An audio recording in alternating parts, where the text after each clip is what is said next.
शोधू शोधू जाय तरी काय बिगाव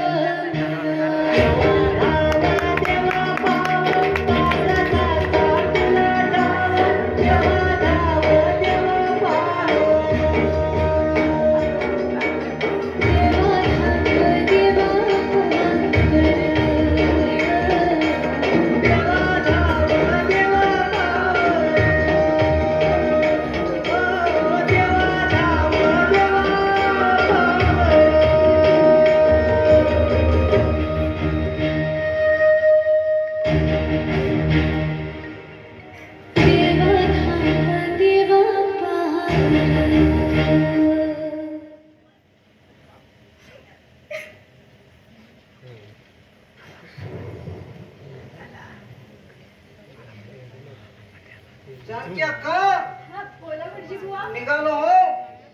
अहो निघालात हो निघालो म्हणजे आता निघायलाच हवे.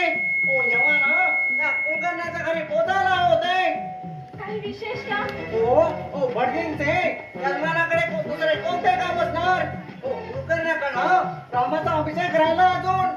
हो पण जरा लवकर जाऊन या हा आज सासूबाईंचं श्राद्ध आहे सासूबाईंचं म्हणजे रामच्या आईचं. अरे हो वहिनी साहेब 5-10 मिनिटे इकडे तिकडे होती हो. काय म्हणजे येताना घराकडे डोका उड येतो. का हो आणि हो तुमच्या मुलीची तब्येत कशी आता तब्येत आहे तशीच आहे. डॉक्टरची बिले सुद्धा तशीच आहेत. ती जेवायला लागली का थोडीशी जेवते पण चाव नाही म्हणते. अहो मग थोडस लिंबाचं लोणचं द्यावं लोणचे लिंबाचे आणि द्यावे. ओ लिंबाचे लोणचे द्या ना ते घरी असायला हवे ना. ओ भिक्षुकाचे घर नारिकेला फळाचे हलिद्रा कुंकुम द्रव्य समर्पयामि. चंद्रनाथे हलिद्रा कुंकुम द्रव्य समर्पयामि. ओ भिक्षुकांच्या घरात प्रत्यक्ष अप्रत्यक्ष गोष्ट कर. मला माहित नव्हतं मी आणते हा तुम्ही थांबा थोडा वेळ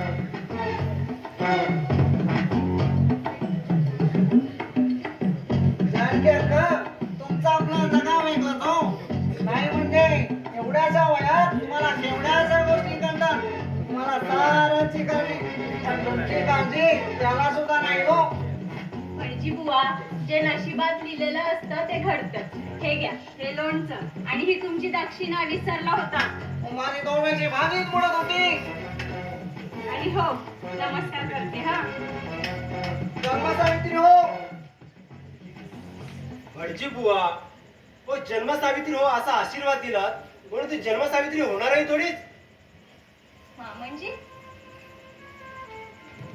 थोडी तू पण मामांची अशी हाक मारत जाऊ नकोस ग. तू मामांची अशी हाक मारलीस तर माझं काळीच कोरलं जात ग. माझं काळीच कोरलं जात. आम्ही तुझ्या मामांची नाही आहोत. तुझ्या मामांची नाही. निवड नाही म्हटल्याने नाते तुटत नसतात मामांजी अगं ज्या घरात तुला संसार लाभला नाही तिथे सासरा काय उपयोग. आणि तुला किती वेळा सांगितलंय की कपाळी कुंकू लावत जा म्हणून. अगं तुझं पांढरं कपाल पावत नाही मला ग. तुझं पांढरं कपाल पावत नाही. तुझं पांढरं कपाल पाहिलं तर मला सारखी त्या रामची आठवण येते. त्या रामची आठवण येते ग. अगं पोरी तुझं रामचे लग्न ठरलं होतं ग. झालं तर नव्हतं ना. पोरी कपाळी कुंकू लावत जा ग. कपाळी कुंकू लावत जा. पण मामांजी कपाळी सौभाग्यच नाही तर कुंकू तरी कशाला लावायचं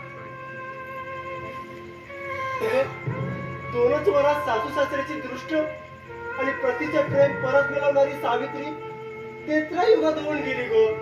कलियुगात कशी होणार ग. मामांजी सती व्हायला युगाचं बंधन नसतं. आजवर ज्या सती झाल्या त्या युगायुगातच तेच संस्कार घेऊन पती नसलेल्या या घरात सतीचा संसार थाटण्यासाठी आले.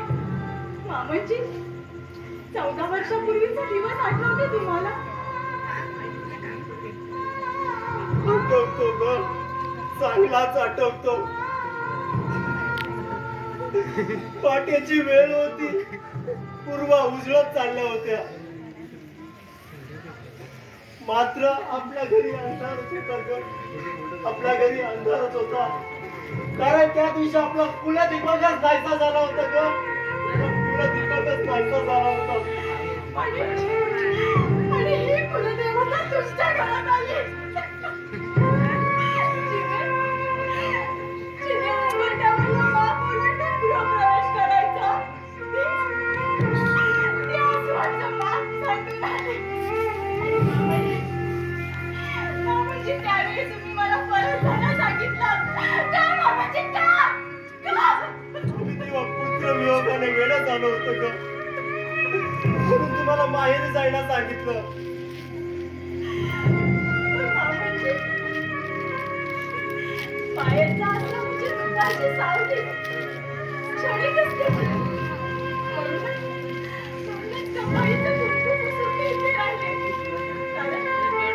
कारण त्या काळाने माझ्या कपाळीचं कुंकू पुसलं ना, तरी त्याला कुंकू नाही पुसता आलं. त्या गोंधळाला कपाळी कोरलेल्या त्या संस्काराचं लेणं घेऊन या देव नसलेल्या देवालाच तिथे मी सेवा करायला आले. पण मामाजी, त्यावेळी सुद्धा तुम्ही. त्यावेळी सुद्धा आम्ही तुम्हाला रागाने बोललो. अगं, पाणी किती तापवलं तरी त्याच्यावर साय धरत नाही ग, त्याच्यावर साय धरत नाही. श्रीमंत, पण श्रीमंत या जुन्या आठवणी आता कशाला? असं करतं. तो ज्यात जगताही येत नाही आणि मरताही येत नाही असा मान यज्ञ चालवला या जानकीनं, आणि तरी परमेश्वर तिचा पुण्याईचं फल तिच्या पदरात घालत नाही हो, पदरात घालत नाही.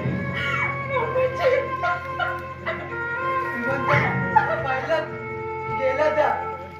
ओ श्रीमंत, ओ जुन्या आठवणीला जखमा झडतात, ओ भरून नाही येत, आणि सारी काही त्याची करते. पण त्याचे खेळ कुणाला कळले आहे? कदाचित तो परमेश्वर आपल्या जानकी हक्काची सत्व परीक्षा पाहत असेल.